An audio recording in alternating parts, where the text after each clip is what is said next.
ఓ ప్రియా, ప్రియతమా, నీకు నచ్చితే నన్ను అంధకారం ఎక్కిస్తావు, నచ్చకపోతే నాకు నరకం చూపిస్తావు.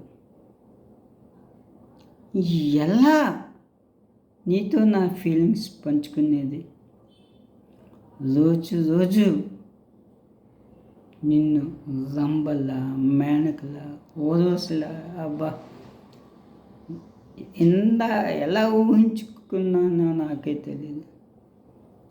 కానీ నీవు మాత్రం నన్ను ఎలా చూస్తున్నావంటే,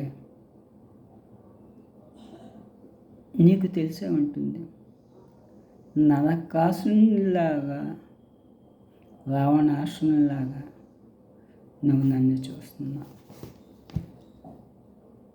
అయినా నేను బాధపడలేదు. ఎందుకో తెలుసా, ఎప్పటికైనా నా హృదయంలో, నా మనసులో నీవే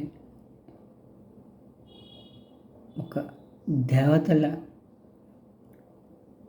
ఉంటావని, కొలువై ఉంటావని నేను ఎంతగానో ఆశపడుతున్నాను.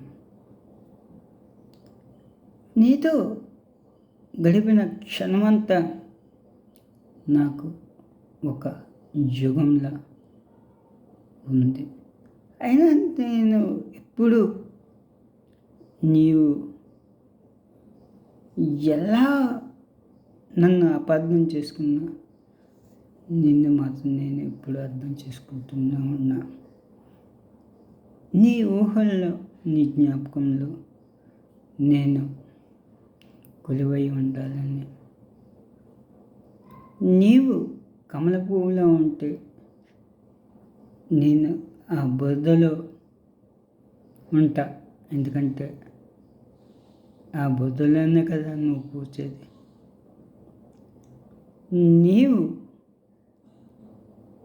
ఒక గులాబీ పువ్వు అయి పుడితే నేను ముళ్ళనై ఉంటా, నువ్వు గులాబీలా ఉంటావని. ఎందుకో తెలుసా, గులాబీకి ఆ ముళ్ళే అందం కనుక. అలా నిన్ను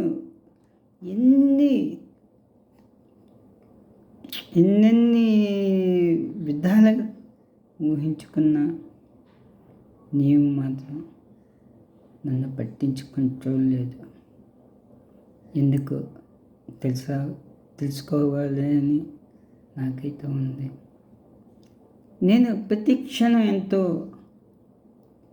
ఆనందంగా ఒక అడుగు ముందేస్తే నువ్వు 1000 అడుగులు నా అనుకుంటున్నావు. ఇది న్యాయమా? నేను ఎన్ని దేవుళ్ళు మొక్కినా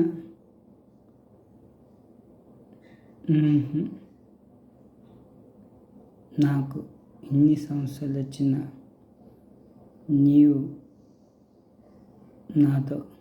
నీతో ఉన్న పశ్చిమంలో ఒక్క క్షణం మాత్రమే నన్ను ఇంద్రునిలా చూసావు.